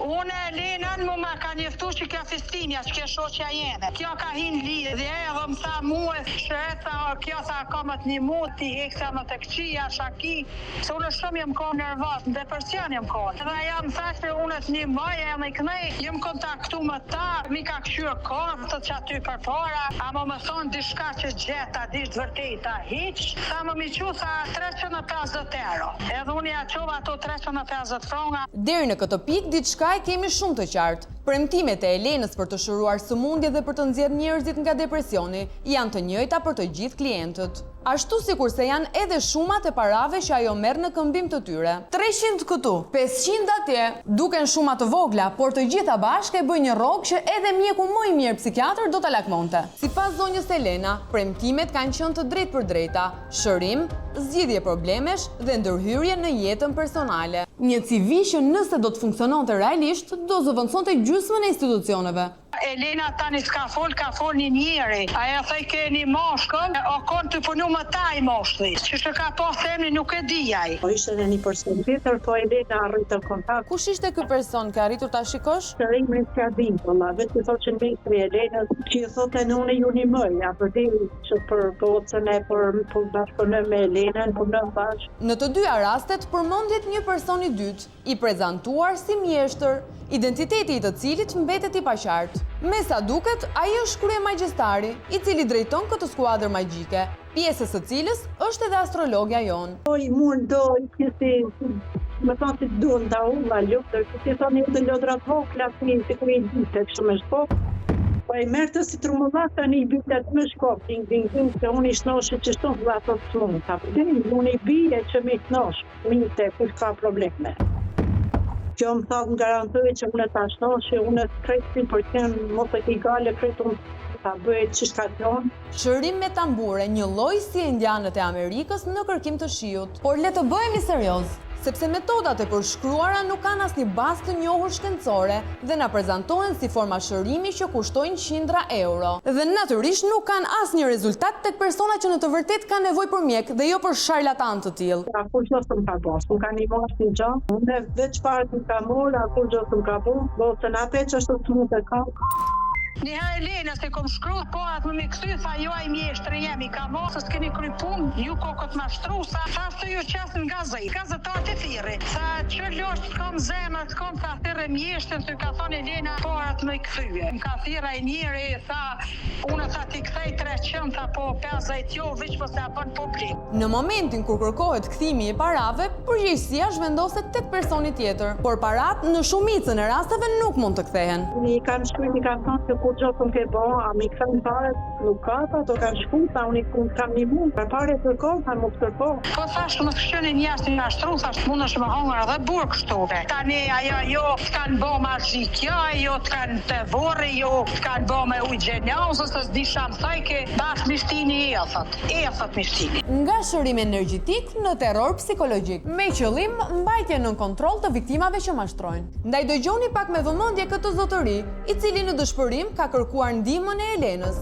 Historia se unë kam jetuar në Angli për 6 vjetë me nusem dhe me 2 fëmijët e mi. Fëmija i vogël, duke marrë telefonin gabimisht, duke hedhur një foto, duke treguar fytyrën e tij dhe gjithë trupin e tij, erdhe në shtëpi sociale dhe na morë fëmijët, duke thënë që nuk di si t'ia bëj më, vi me telefon me këtë zonjën Elena Demollari. Fatmiri, 45 vjeçar, pas një situate të rënduar familjare, bashkë me gruan e tij i besojnë astrologes son, e cila ju premton se do të parashikonte të ardhmen e fëmijëve të tyre. Më dërgoi numrin e saj, i telefonova, më kërkoi lek 50 euro, ja kam dërguar. Gjë e parë, më kërkoi të hapja kamerën. Unë hapa kamerën. Në qoftë se këtyre u hap kamerën, dhe sa të marrë një fotografi screenshot të vetes tënde dhe të kërkoj daflindjen, emrin e nënës apo të babait, ka mundësi të bëjnë magji brenda 24 orëve. Me pak lëvizje dhe me pak punë Elena ka fituar besimin e këtij zotërie. Pasi unë ka folur me Elena Demollari dhe i qaj hallet e familjes time, për fëmijët e mi, më tha mua që jo do bëjmë gjëra të mira, jo ande jo këtej, po jo do vonoj çik, po jo ashtu, po jo kështu. Pak ditë pas kësaj bisede, astrologja bëhet më konkrete dhe vë gishtin mbi plag, duke zbuluar problemin e vërtet të këtij zotërie dhe gruas së tij. Po kjo zonja Demollari, duke më thënë atë ditë që ti ke magji në telefon, dhe unë i thash nga kush ka magji, po më tha mua ti ke magji dhe duhet hequr sa më shpejt. Një javë 10 ditë. Po. Mua më shfaqën ato gjindet në shtëpi që i thomin neve, duke çuar nusën time afër çmendimit, në një situatë që toka dhe qielli mu bëjnë një dhe isha gati për vetvrasje. Si unë dhe nusja time. Unë jam me gjindë në trup. Kuptohet që dy bashkëshortët do të ishin vulnerabël përballë çdo personi që do të kërkonte ti manipulonte. Dhe në fakt ashtu ndodhi. Fuqia e fjalëve të kësaj gruaje ndikoi drejt për drejt në shëndetin e tyre mendor. I thashë nga kush e kam, nuk di çfarë thashë, ngela me gojë hapur. Dhe këta kërkojnë këta njerëz që janë në depresion, që janë të lodhur nga jeta. Pasi Elena ka arritur t'i bindë se gjendja e tyre është vërtet e rëndë, sipas një skenari të mirëmenduar që e pam edhe në rastet e mëparshme, ajo ja pason topin kryemagjistarit të saj. Dëgjoj, tha, unë do t'i jap numrin e një mjeshtri dhe do flas më tha mua me mjeshtrin dhe mjeshtri do të thotë se kush qysh tek se ndodhi, na ndodhi dhe si ndodhi. Fola me këtë zotin dhe thash, unë kam magji dhe më ka thënë zonja Demollari që marrë në telefon dhe të më bëni mirë. Dhe më tha po, unë kam mundësi të ta heq dhe mund të ta heq brenda 24 orëve. Dhe i thash, çfarë kërkon nga unë? Më tha do të thom unë se çfarë do më japësh nga anë lekëve, ti prap më tha mua ky do më japësh të dhëna, unë bashkëpunoj me zonjën Demollari dhe unë u trëma të keqen vllai dhe nuk i tregova as fotografi dhe as data daflindje apo diçka tjetër, nuk i të dhëna. Me emër i mjeshtri. Sa para të ka kërkuar? Herë parë më kërkoi 50, herën e dytë më kërkoi 300 dhe ky magjistari më thoshte do të them unë, po dërgove të dhënat. Fatmiri vendos të ndërpresë aty komunikimin me dy mashtruesit. Ndërkohë, qindra persona të tjerë kanë rënë viktime këtyre dy individëve. Ajo ka ndarë shumë familje dhe jam i bindur për këtë që duhet të ketë njerëz të tjerë që po heqin të njëjtin problem që ai dhe unë, dhe ajo thjesht i mbante afër vetëm që t'i zhvaste. A duhet ndaluar urgjentisht kjo grua dhe mjeshtri i saj anonim, të cilët përfitojnë çdo ditë nga personat në fatkeqësi?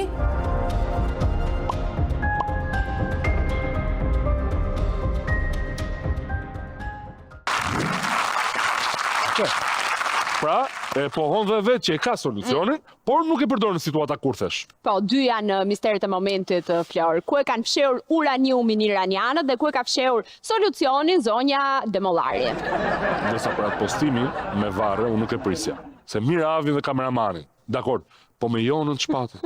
Po e s'ka gish fare në të histori. Ke fjalë me jonën e ka gjithë. Tani, mirë që komandon dashurinë, po komandon dhe vdekjen më Flor. Po, tani, për te shakave dorëra kemi të bëjmë me një rast tipik kërcanimi me vdekje. As më shumë e as më pak se kërcanimi me vdekje. Dhe ky është rasti që kur këtyre mashtrusave ordiner u qirret maska, e nxjerrin fytyrën e tyre para të gjithë shqiptarëve. Dhe ne mund ta ndjekim seriozisht të çështje nëse e shohim të arsyeshme. Tani do të ndrojmë komplet atmosferë Flor dhe do të flasim për E di. Çfarë? Ngushticën e Hormuzit. Po jo, një gjë më të rëndësishme se aq. Të vetme ndërhyrje kirurgjikale e cila festohet. Ke një ide? Unë? Jo. Rreth prerja. Ose si quhet në gjuhën popullore, synet lë, ku vjen. Është e vetmja dasëm ku s'martohet askush. Se vjen DJ, orkestra, fisi, hedhin lek, dhurata, gjëra me radhë. Por Flor, piranja jon visuar.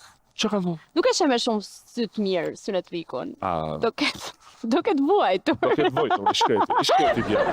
Ka vendosur të dalë në rrugët e Tiranës për të bërë një referendum për ta ndaluar definitivisht të praktik. Hakmarrja e vizuar. Po çfarë mund t'i ketë ndodhur? Ku di, s'kam hedhë lek mjaftueshëm ose cigar. Ose ka bërë në moshë të madhe, mo. Si ka pëlqyer qëndisja, nuk e di. Iliro Pellazgu lind i plot. Çdo ndërhyrje artificiale në trup është tjetërsimi i kodit ton hyjnor. Si për shembull, synetliku. Ai nuk është pjesë e traditës son mira vjeçare. Kur Sazan Guri flet për frekuencat e gjuhës shqipe dhe lidhjen ton me tokën, ai na thot se ne nuk jemi ardhacak, por autokton në çdo qelidh. Ndaj sot do mbledhim forcat dhe firmat për të rikthyer identitetin dhe dinjitetin ton Iliro Pellazg. Jemi nga shoqata Identiteti Iliro Pellazg, nuk na ndihmoni dot, jeni? Na duhet një ndihmë për peticion. Nuk kuptoj shumë. Oh my god, he's allergic to peanuts. Nuk kuptoni nga synetliku? Duhet të kesh kat në identiteti. Jo, për këtë gjë nuk na e kanë kërkuar. Thjesht duhet të kem emër mbi emër. Po, emër mbi emër, firmën edhe ai në bërë synet, domethënë në rastin tuaj.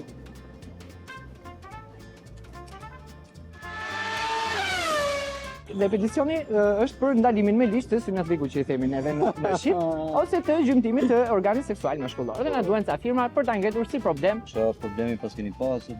Nisin nga gjërat e vogla dhe shkojmë këtë mëdhaja. Çfarë gjithë shqiptarët aty te organi gjinitale ka probleme? Nga një emër mbi emër këtu dem, me që jeni të parët që dhe atë përgjigjen po. Mjekësia po krijon tani një metodë të re për ta risjell pra për tu synetluar, si do t'i thoshim neve, domethënë do ishit ju të gatshëm ta ndërmerrni këtë operacion pa pagesë për të rikthyer identitetin Iliro Pellazg? Jo. Gjaxhi, për ndalimin me ligj të synetlikut. Mirë, kënaqem. Po, emër mbi emër, firmën edhe a jeni bër apo jo synet. Hello. Mos më fut ke kjo pjesë, se vetë ne jo mbo synet. E lëm deri këtu se. Okej. A jeni bër synet apo jo? Jo. Ju e keni ruajtur pra identitetin.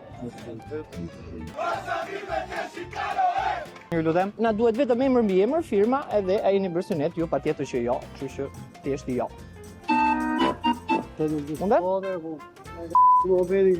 Na kanë prishur identitetin dhe a jeni bër synet apo jo? Po.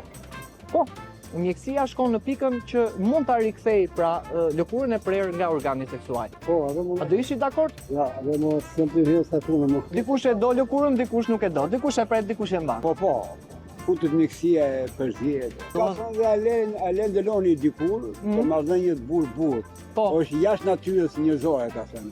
Edhe Franca Selmoja të mallkoi shau. Shumë faleminderit. A jeni bër synet? Jo, s'kam bën, unë jam në Gorbaçov. Unë jam autodidakt, të mësoj punë vetë, më ndihmo puna. Ka diçka, një sartë, nuk ka gjë nga hiçi, vetëm transformor. Unë jam autodidakt, do të punoj mësoj vetë. Firmën lutem dhe ta e keni futur apo jo? Jo. Plagu shkota, plagu gjë kasa. Si sot ai piktori, artist. Kriminalist, le gjuma kona. Ai gjatë. Ka meteoritë pa slavise sovietike. Mendoni se kryeministri është bër synet? Ai është nga Durrësi. Unë jam për natyrën që ka qenë origjina pa Me qa baza, bazosh ti se i lirët nuk kanë kohë. Ka një lloj logjike më pas. Po atëherë ka shumë. Po s'legë me folja. Të pun ka pas që i vogël. Për që ka kohë e mirë sot. Shofje këto lajme të unë qaborë. Duhen me marrë se tradita. Po leka la majta të bëja më duke. Ka qenë gjithë, ka fitu gjithë këne. Përshëndetje, si ne? Mirë. Të vjetër? Nuk është e thënë të bësh sunet, kupton? Turgo ka më shvogël. Nuk të marrin leje, ë? Jo, direkte. Ka mbaruar popullin gjitha halë deri këtë putje një ka...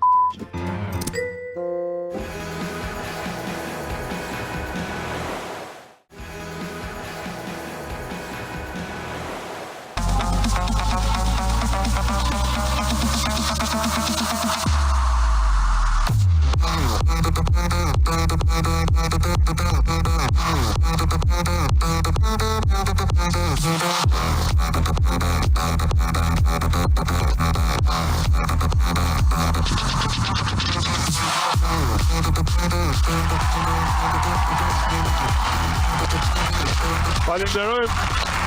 E gjithë duar trokitja shkon për velina tona. E qame, lotë. Prandaj them më mirë shkojmë aty ku kanë qenë kërkesat më të mëdha nga publiku dhe mbi të gjitha nga autori i programit tonë Taulanti, rikthehen sot mesazhet nga rrjetet sociale. A tha se do thojmë ngushticën. Bravo, me ngushticën. Fillojmë me mesazhin e parë. Ladies first.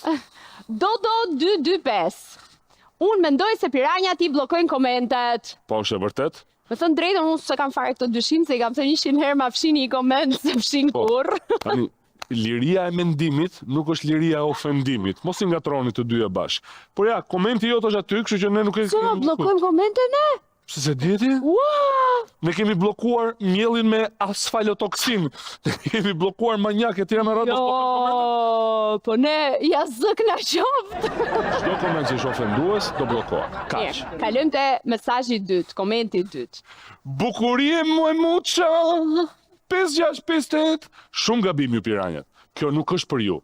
Ju rrini rehat. Shini të tjera gjëra. Shumë mirë, ka shojmë të tjera gjëra, shojmë që këtë që ka? Karburanti që ka rritë çmimi. Po këtë? Tik. Bukurime muqe, edhe këtë. Betonierë. Artificiale. Po. Ja, këto gjëra të shoh. Nga të shoj. Jem rregull të shoh. Njeri ju nga të pesu. Mesazhi tjetër. Selmani me Vlan, si ka mundësi kjo shef të ardhmen dhe si pa piranjat. Po ka një detaj, kam përshtypjen që zonja Demollari shet të ardhmen e largët. Po pra, nuk shef këto, javë, 2 javë, 3 javë. Sot për nesër. Ajo shef 10 vjet e sipër. Pra, ajo edhe vetë, por Hamburg nuk e shef se ka marru. Kur ka dal nga burgu. Ka dal nga burgu. Mesazhi 4.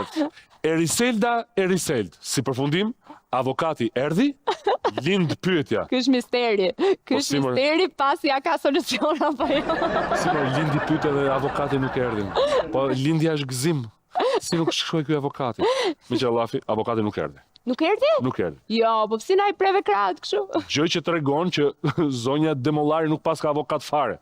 Ose nuk ka në të ardhmen, ndoshta. Por tani do kalojmë në një temë shumë serioze, lufta në Ukrainë.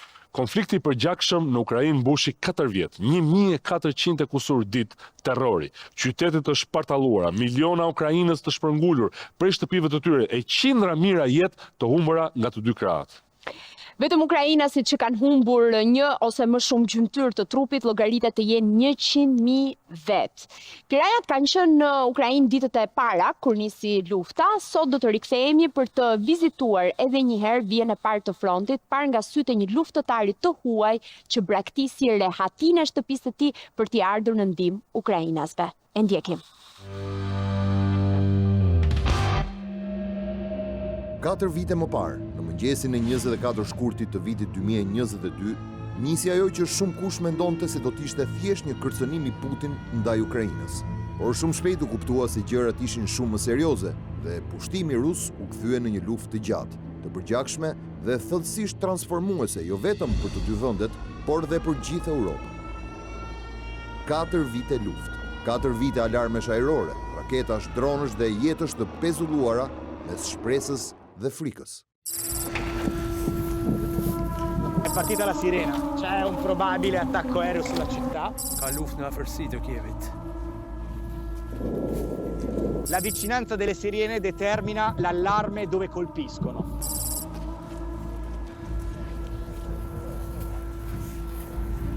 Në Donbas, lufta është më shumë fizike, me ushtarë në llogore dhe përplasje të shpeshta në distanca të afërta.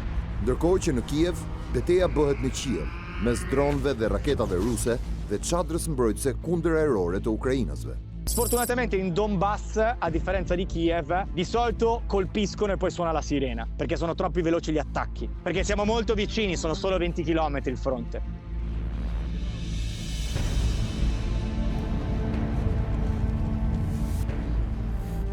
L'Ucraina, le prime 2 settimane, non aveva niente da contrattare. Infatti l'esercito russo arrivò alle porte di Kiev. Ushtria ruse tashmë po godet rreth 10 km në afërsi të qytetit. Do duhet të largohemi, na kërkojnë të largohemi me njëherë nga këtu. Tutta la parte reale di conflitto stretto è avvenuta nel 2022. Ky checkpoint ku jemi ne këtu është më i rëndësishmi për mbrojtjen e Kievit. Këtu janë përqendruar forcat më të mëdha, më të shumta të ushtrisë ukrainase. Qua siamo dentro il Donbass. Qui qualunque razzo, missile, eccetera, colpisce abitualmente. Ora è un conflitto estremamente sanguinario, ma di trincea e droni.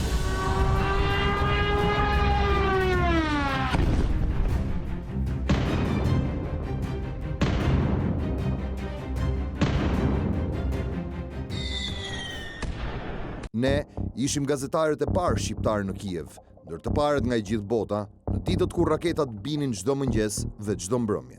Kjo është skulla televizive e Kievit, e cila u godit nga një raket 2 ditë më parë. Përveç dëmeve në kull, tragjedia ka ndodhur pikërisht këtu në këtë vend, pasi një familje me 4 persona, 2 prindër dhe 2 fëmijë të mitur, kanë humbur jetën nga forca e këtij shpërthimi. Dëmet e shkaktuara janë qartë, është një shpërthim vërtet i jashtëzakonisht mërshëm.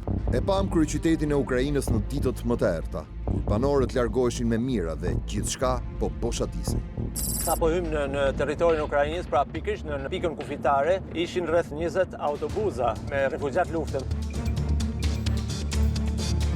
Me mira makina po largohen nga zonat e luftës, këtu në stacionin qendror të trenit në Kiev, qytetarët e Kievit po lënë shtëpitë e tyre për të zhvendosur në zona më të sigurta. Qyteti vazhdon të zbrazet, janë vetëm postobllocet e ushtrisë dhe të forcave vullnetare që vazhdojnë të kontrollojnë çdo lëvizje në qytet. Dall'inizio della guerra a Kiev, qua in Ucraina, c'erano 7 milioni di sfollati. Katet nëntoksore të pallateve ktheheshin në vend strehime dhe sirenat ishin një refren i përditshëm. Është palestra e hotelit, e cila është adoptuar për të pritur pra personat të cilët janë vendosur në hotel në rast se do të ketë sulme nga ana rusëve. Në mes pajisjeve të palestrës janë vendosur dyshek dhe çarçafa dhe batanie për personat pra që do të akomodohen në rast të një sulmi që do të ketë në gjithë Kievin, le të themi. A lot of shelters made in Kiev for the civil citizens. All the Kiev is covered with such shelters. The air defense around the Kiev is working, so there is no bombardment by planes. Qyteti është thuajse i boshatisur, ka lëvizje, po janë, le themi, të reduktuara në maksimum. Ka persona që dalin dhe për të blerë diçka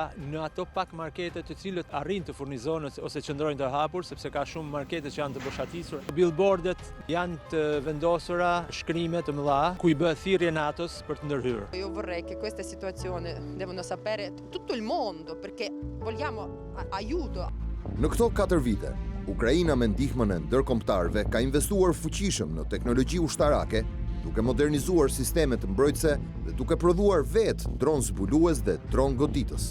Gjithashtu, ka perfeksionuar inteligjencën artificiale duke kthyer këtë luftë në betejë për dominimin teknologjik. Grazie alle armi europee, le strategie ucraine e lo sviluppo dell'industria bellica dei droni da parte ucraina hanno iniziato a difendersi in un modo talmente elevato. I corpi e gli armamenti e le attrezzature dei soldati ucraini sono la ragione per cui adesso io posso andare in un ristorante, sedermi e mangiare. L'importante è che torni a casa prima di mezzanotte, le scuole e le università sono aperte, il mondo va avanti.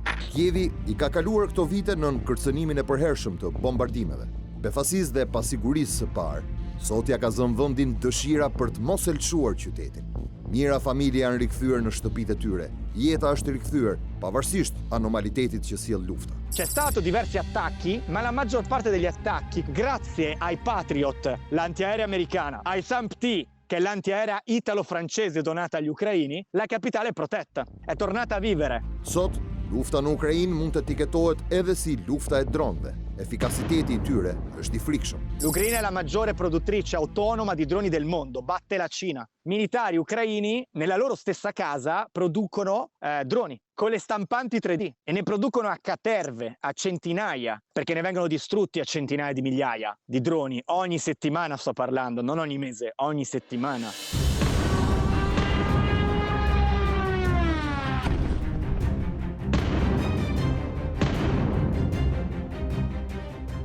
Ci sono dei droni diversi che fanno molta paura perché sono droni con un filo. E voi direte, ma come con il filo? Questi droni a fibra ottica non sono bloccabili con I radiocomandi, non sono gemmabili perché hanno un filo come questo. È una tecnologia vecchia che diventa nuova per lo stile di guerra. È una bobina attaccata a un drone con un filo all'interno, lasciano srotolare il filo sopra le zone e arrivano a qualche chilometro per esplodere senza essere intercettati. Shikoni këto pamje. Ushtari I rus e ka pikasur dronin dhe kërkon të largohet. Ndërkohë që një tjetër dron zbuluese ndjek objektivin nga larg. Droni kamikaz afrohet dhe vetë shpërthen mbi shënjestër. Misioni përmbushur. Sono costati soldi, tempo e vite ai russi e questo è qualcosa da contrattare. Ndërkohë, këtu shohim një ushtar të fshirur në mes shkuteve. Droni kamikazi afrohet nga pas dhe kur ushtari e dallon, për të është tepër vonë. Para luftës, rusët dhe ukrainasit jetonin në harmoni. Udhtonin lirshëm, kishin familje të përzjera, flisnin të njëjtën gjuhë. La maggior parte dei russofoni, che aveva anche simpatie per la Russia, dopo l'invasione ovviamente ha cambiato idea. I don't know about Kyiv, but about Irpin, it was last days very hard because we heard a bombing like all the day long. So that's why we decided to leave and fortunately we did it. Ajo që ndodhi më pas, I ndryshoi së tepërmi raportet duke përfshirë palët në një fanatizëm të identitetit kombëtar. Una signora, ma che era dedicata a Putin e metà della sua famiglia è in Russia e votava Putin, appunto. Questa signora era di Kherson. Io la incontrai a Kiev dopo che gli hanno distrutto casa. Mi disse, a me piaceva Putin, ma dopo che mi hanno attaccato casa, bombardato e ucciso un fratello, io non posso più accettare, non posso più vedere loro come amici, perché non lo sono. We want to build a future without Russia. I am against violence and I don't understand why these people come to our houses and destroy them. Una volta che ti entrano in casa, ti sparano, ti aggrediscono, è difficile poter accettare una propaganda che ti dice stiamo venendo a liberarti. Në Ukrainën e sulmuar, vullnetarizmi është rritur. Bashkë me vullnetarët idealist ka edhe shumë të huaj që luftojnë për kaos, por edhe të tjerë për para. Sepse si në çdo luftë, kraj idealit ekzistojnë edhe mercenarët. Ho notato che la maggior parte dei colombiani viene per denaro perché in Colombia 200-300 euro possono avere un valore molto elevato. I colombiani, i georgiani e gli azeri sono tra I numeri più elevati di combattenti stranieri che si sono uniti alle file ucraine. Anche bielorussi, ma non sono un numero così alto. Brenda radhëve të ushtrisë ukrainase, besojeni ose jo, ka edhe rusë që luftojnë kundër vendit të tyre. Alcuni fanno parte dell'opposizione, altri fanno parte dei prigionieri di guerra catturati dagli ucraini che si sono riconvertiti in un battaglione che si chiama Svaboda Rassia, che è di fatto libertà per la Russia. Infine ci sono l'opposizione, però principalmente a destra di Putin, sulla linea di Navalny, che sono quelli che hanno in parte operato all'interno della zona di Kursk, non con gli ucraini, ma coordinandosi. Për shumë kënd, rikthimi I Donald Trump në skenën politike amerikane ka ndryshuar pozitivisht ekuilibrat global. Por në rastin e luftës Ukrainë-Rusi, dinamika duket më komplekse dhe me efekte të kundërta. Ad aprile 2024 Russia e Ucraina sono arrivati ad avere quasi una convergenza. Perché? Perché gli ucraini avevano sufficientemente da dare per fermare la guerra e I russi avevano sempre meno interesse e vantaggi da continuare questa guerra. Ahimè, è arrivato Trump. Gli ucraini avevano già iniziato la manovra di Kursk un anno prima, quindi avevano già ipotizzato che potesse andare male l'arrivo di Trump e quindi avevano preparato delle carte da giocarsi. Una Kursk, l'altra I droni e gli armamenti autonomi. Hanno sviluppato sempre di più armi e veicoli autonomi prodotti qua. Çfarë do thotë të zgjohesh çdo ditë me frikën e një alarmi ajror dhe të organizosh jetën sa në shtëpi e sa në vend strehimin më të afërt? Çfarë do të thotë të jesh I ri dhe të zgjedhësh frontin e luftës jo për para, por për parime? Non è una vita normale, ma non è come l'abbiamo immaginata nei film. Una strada può determinare la tua vita rispetto a un'altra. In una strada puoi morire, puoi finire colpito, nell'altra sei a cena e sei circondato di persone. Questa è la realtà della guerra. Una singola strada può cambiare il tuo destino e può cambiare se sei ancora vivo il giorno dopo oppure no. 4 vite më pas, kjo luftë nuk është vetëm një konflikt territorial, është një betejë identiteti, teknologjie dhe vullneti. Dhe ndërsa raketat vazhdojnë të shkatrojnë banesa dhe dronët të marrin jetë njerëzish, një pyetje mbetet pezull. Sa gjatë mund të jetojë një komb mes luftës pa humbur shpresën? Per favore, vi prego, fatevi qualcosa, perché questo non è un gioco, non è una operazione militare, questa è veramente una guerra, una guerra.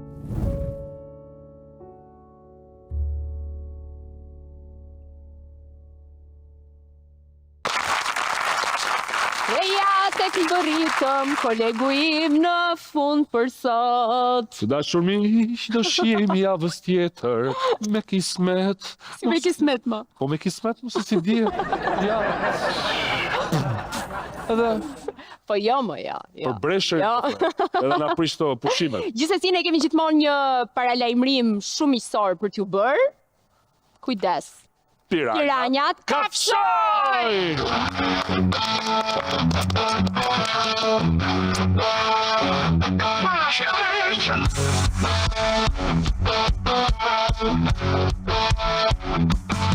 Që la jugu në veri me paron një erësirë në përfusha, në përkodra për shëllen një ekërsirë pra pura hajpini orë qast për që kalli në të herët a të se e I rast